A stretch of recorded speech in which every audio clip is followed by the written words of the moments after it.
Bismillahirrahmanirrahim. Apel peringatan Hari Ulang Tahun Kemerdekaan Republik Indonesia ke-76 siap dimulai. Masing-masing pemimpin pasukan menyiapkan pasukannya.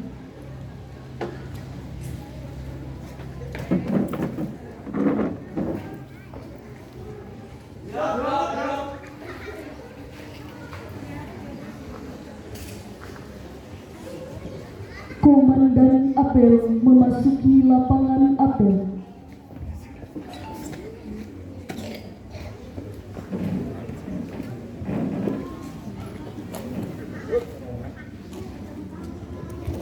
Penghormatan kepada komandan apel dipimpin oleh pemimpin pasukan paling kanan.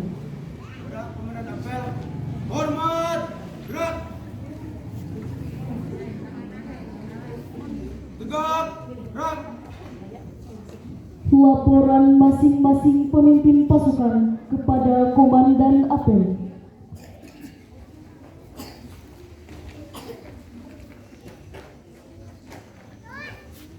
Lapor pasukan TK siap.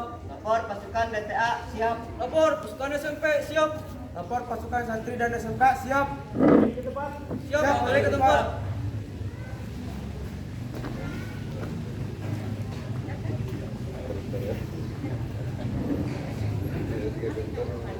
Komandan apel mengambil alih komando. Komando saya ambil alih. Masing-masing pemimpin pasukan dapat kembali ke satunya dan pasukannya masing-masing. Laksanakan. Siap, laksanakan.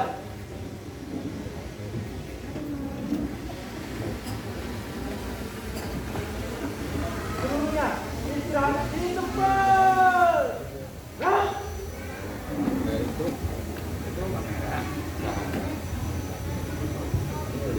Inspektur apel memasuki lapangan apel. Siap. Gerak.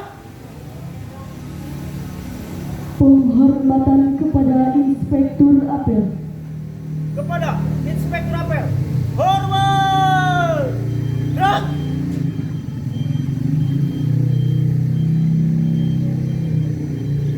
Tegak. Gerak. Laporan komandan apel kepada inspektur apel bahwa apel siap dimulai.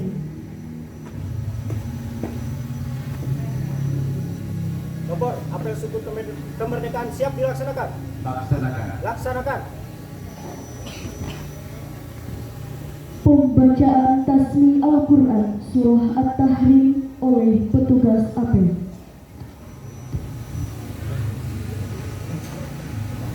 Assalamualaikum warahmatullahi wabarakatuh. A'udzu billahi minasy syaithanir rajim. Bismillahirrahmanirrahim. Ya ayyuhan nabiyyu lima tuharrimu ma ahallallahu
menyanyikan lagu Indonesia Raya dan 17 Agustus oleh paduan suara dan seluruh peserta.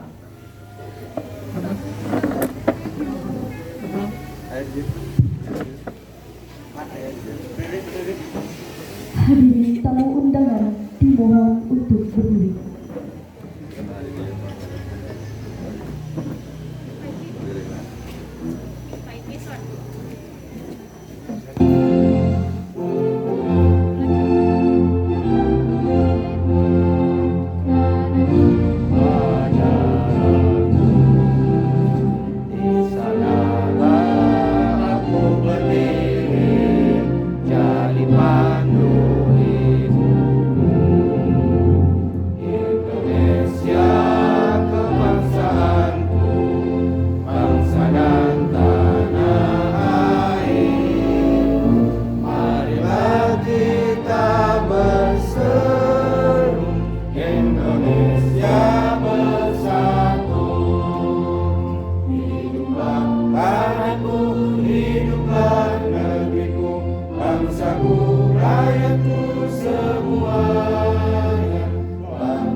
Silahkan duduk kembali.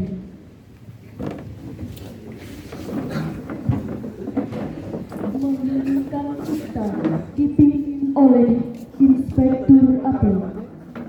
Untuk para ulama, para pejuang yang telah mengorbankan nyawa mereka untuk kemerdekaan Indonesia, berdoa mulai.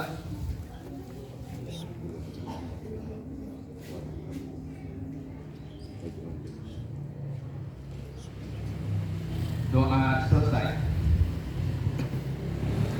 Pembacaan teks proklamasi oleh petugas apel.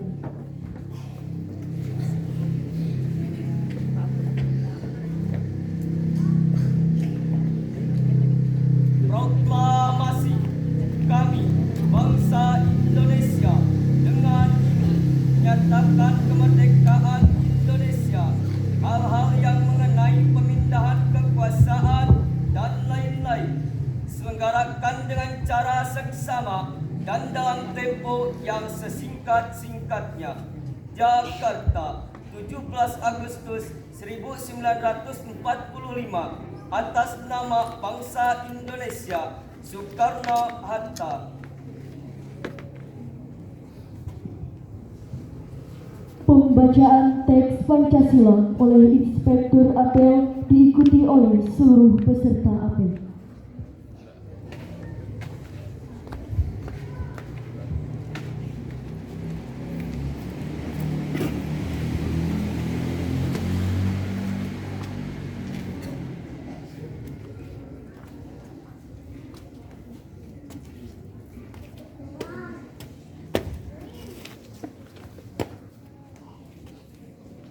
Bismillahirrahmanirrahim.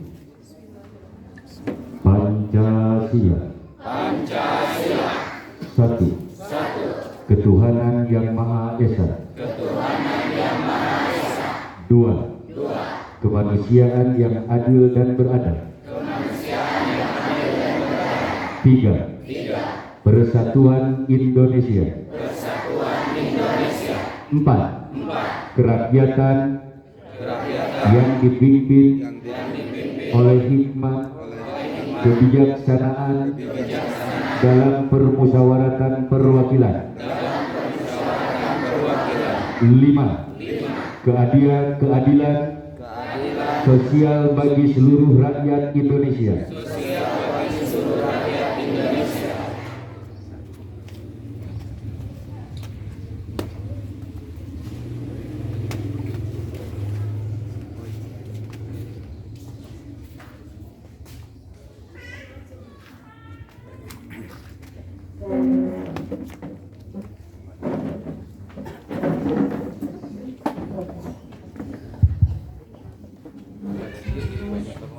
Pembacaan pembukaan Undang-Undang Dasar 1945.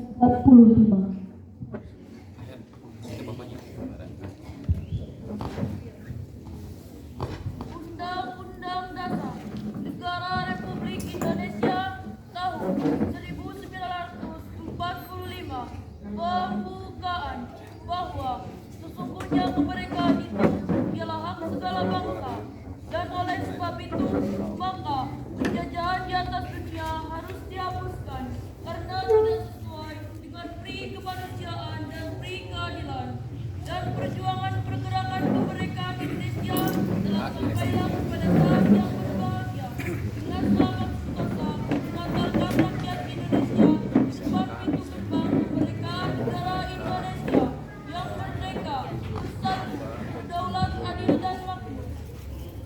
Atas berkat rahmat Allah yang Maha Kuasa dan bukan didorongkan oleh keinginan luhur supaya berkehidupan kebangsaan yang bebas, maka rakyat Indonesia menyatakan dengan ini kemerdekaannya.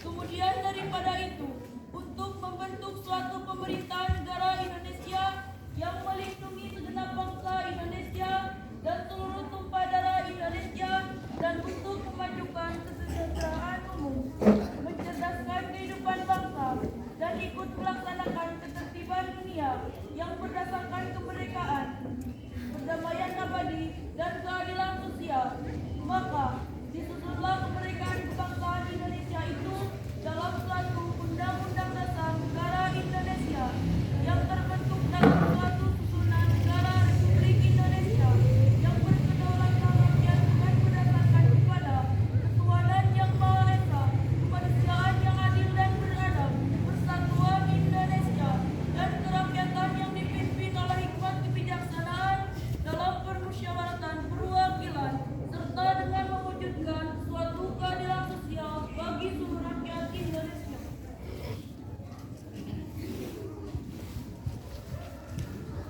Amanat Inspektur Apel Pasukan Diistirahat. Mohon diperhatikan untuk amanat seluruhnya istirahat di tempat. Gerak. Bismillahirrahmanirrahim. Assalamualaikum warahmatullahi wabarakatuh. Waalaikumsalam warahmatullahi wabarakatuh.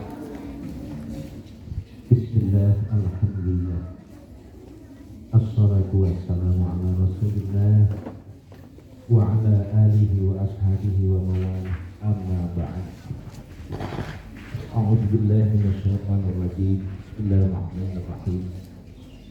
Ma yaf'alullahu bi'adabikum in syakartum wa amantum wa kana Allahu syakiran alima. Shadaqallahul azim wa sadaqa rasuluhun nabiyil karim. Wa nahnu ala dzalika minasyahidin wasyahidin walhamdulillahi rabbil alamin. Para bapak, tokoh masyarakat, para guru pengajar di masing-masing lembaganya, semua yang hadir peserta apel kemerdekaan yang saya hormati, perlu kita ketahui, kemerdekaan itu bukanlah merupakan sebuah hadiah dari penjajah, bukan Belanda atau Jepang, bukan pula merupakan sebuah warisan dari bapak dan nenek moyang kita. Tapi kemerdekaan itu adalah sebuah anugerah Allah yang diberikan kepada bangsa ini, karena 350 tahun kurang lebih bangsa ini berjuang. Tidak sedikit kaum ibu yang menjadi janda, anak-anak yang menjadi yatim karena ditinggalkan sang suami dan sang ayah yang berjuang di medan laga untuk merebut kemerdekaan. Tapi Allah belum juga memberikan kemerdekaan itu, sehingga bangsa ini terus berjuang, korban jiwa dan raga. Jadi kemerdekaan itu merupakan anugerah Allah yang diberikan terhadap bangsa ini, yang ditebus dengan darah dan air mata. Oleh karena itu, bukan sepantasnya lagi, tapi seharusnya kita bersyukur kepada Allah Subhanahu wa Ta'ala, bersyukur kepada Allah dan berterima kasih kepada pejuang, para pahlawan, para leluhur kita yang merebut kemerdekaan sehingga bangsa ini merdeka dengan rahmat Allah dan ridha Allah Subhanahu wa Ta'ala. Lalu pertanyaannya, dengan apa kita bersyukur? Bukan sepantasnya lagi, tapi seharusnya kita bersyukur. Dengan apa? Singkat saja, untuk mengisi kemerdekaan ini sebagai ungkapan rasa syukur kita kepada Allah, ya tentu dengan membangun. Lalu apa yang harus kita bangun? Dua, sebagaimana yang diamanatkan di dalam sebuah lagu kebangsaan, bangunlah jiwanya, bangunlah badan. Membangun jiwa artinya membangun mental spiritual. Itu adanya di pesantren. Yang kedua, membangun badannya, membangun fisik, materi, skill. Maka adanya sekolah umum. Oleh karena itu, di pesantren Mabdaul Ulum, pikiran saya yang membangun pesantren, karena kita bangsa Indonesia, umat muslimin bangsa Indonesia yang dituntut harus syukur, berpikir, maka amanat pahlawan itu yang sangat harus kita perhatikan sesuai dengan perintah Allah. Kita harus membangun sarana mental spiritual pondok pesantren, bahkan mulai dari TK, TPA, DTA, Majelis Taklim, pondok pesantren itu sudah kami laksanakan dan kami tidak makmurkan. Maka dari itu, sebagai ungkapan syukur kita kepada Allah, kepada adik-adik, maka isilah pengajian pondok pesantren itu untuk benar-benar kita menunjukkan sebagai nasionalisme, menunjukkan kita memiliki nasionalisme. Isi pengajian, karena itu amanah Allah juga yang dijadikan oleh pejuang kita. Bangunlah jiwanya, bangunlah badannya. Makanya ngaji, sekolah. Maka berpikir untuk melengkapi program pelajaran di pondok pesantren, kami harus membuat sekolah, pendidikan sekolah umum. Makanya dengan bermodal cita-cita dan kemauan yang dilengkapi dengan persyaratan, kami membuat yayasan merupakan salah satu syarat untuk bisa mendirikan sekolah umum. Bikin yayasan sebagai berbadan hukum agar lembaga kita kuat dan mudah di dalam melaksanakan cita-citanya. Ya alhamdulillah, dengan modal syarat itu kami membangun sekolah pertama SMK. Yang kedua, yang keberapa tahunnya sekarang? Dari 9 tahun. 9 tahun alhamdulillah, telah mengeluarkan sampai berapa angkatan? 7 angkatan alhamdulillah. Sekarang ada SMP, dan lembaga ini adalah milik kita, pesantren milik kita, sekolah milik kita, harus dimakmurkan oleh kita, diisi oleh kita. Yang pertama adalah masyarakat terdekat dulu, yang betul-betul memiliki jiwa nasionalisme itu harus didukung dengan kita mau berintegrasi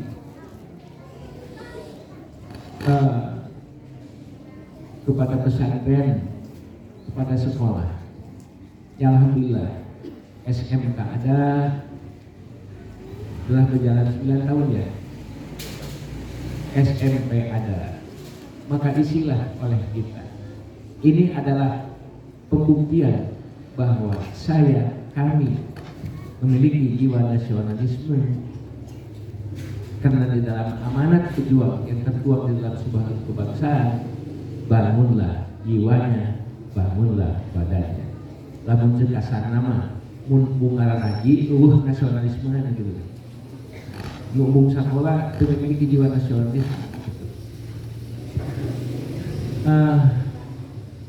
Apa itu nasionalisme?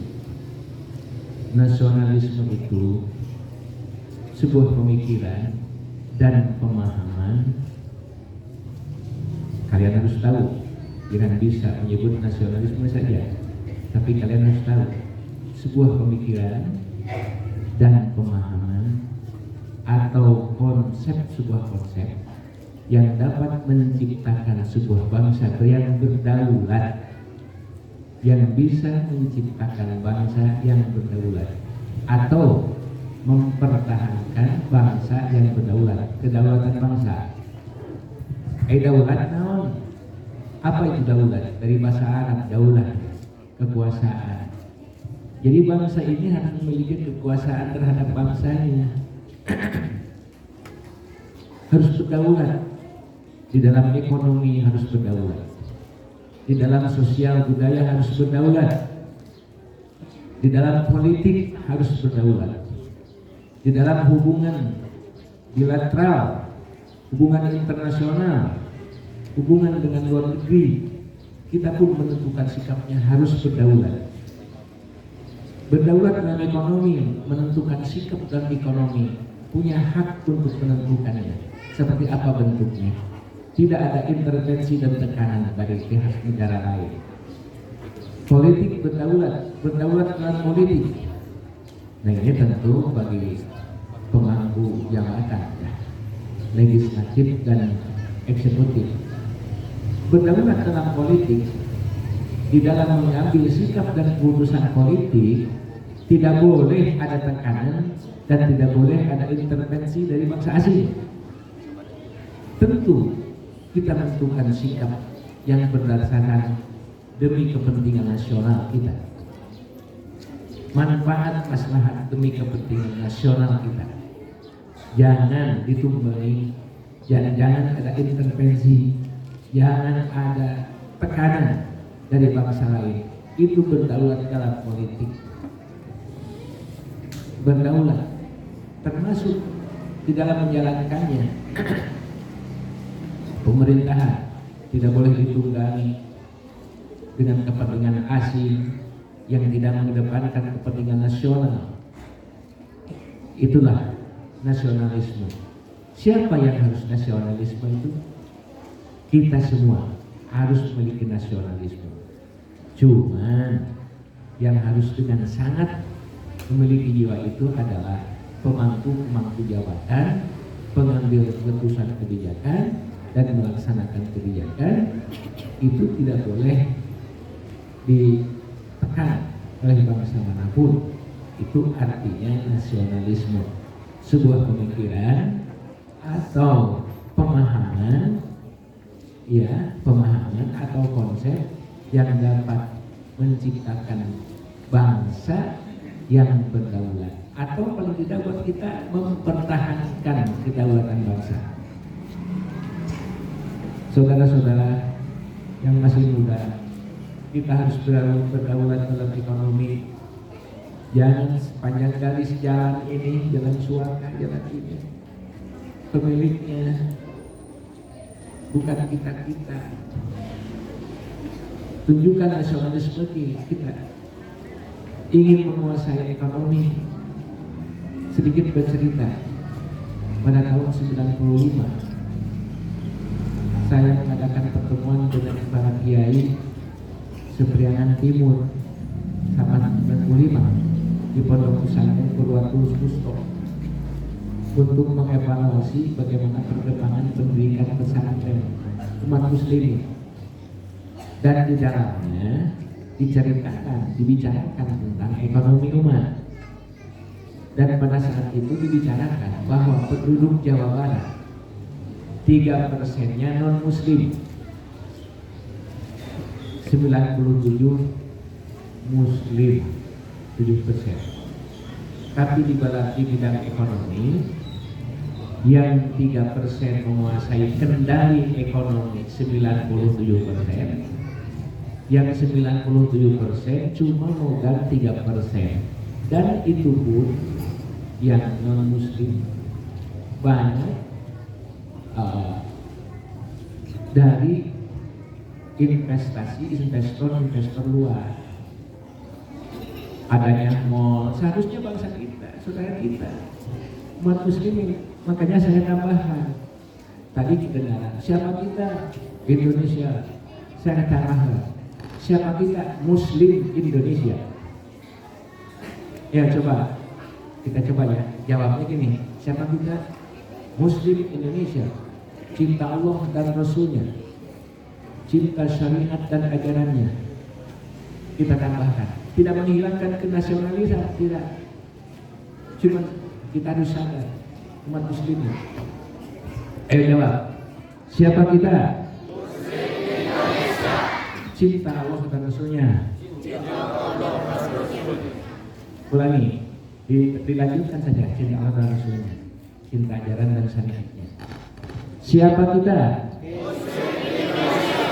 Cinta Allah dan Rasulnya. Cinta syariat dan ajarannya. Cinta syariat dan ajarannya. Ulangi belum kompak. Kayaknya kita bukan umat muslimin saja. Siapa kita? Muslim Indonesia. Cinta Allah dan Rasulnya. Cinta syariat dan ajarannya. Jadi Indonesia ini ke bawah, muslimnya ke bawah.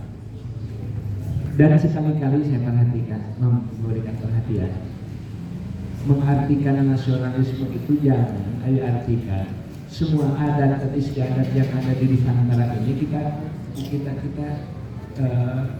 mentah-mentah jangan. Karena di Indonesia ini dulunya yang berkuasa itu menurut sejarah ya seperti kerajaan Majapahit. Dan ideologinya ideologi apa? Budaya. Kemudian Pajajaran, ideologi apa? Hindu, Buddha, segala macam. Jadi sifat-sifat kesyirikan itu buat ajaran Islam. Jangan kita makan ditelan mentah-mentah. Semua yang ada di Nusantara kita telan. Cuma kita paling membiarkan saja. Toleransi kita mengartikan membiarkan saja, tidak mengganggu. Tapi bukan berarti kita harus ikut-ikutan. Sehingga mengartikan nasionalisme, semua yang ada kita harus laksanakan. Tidak boleh. Ini bagi anak-anak. Makanya saya tambahkan, siapa kita? Muslim Indonesia. Cinta Allah dan Rasulnya. Cinta syariat dan ajarannya. Ini tidak bertentangan dengan undang-undang dasar.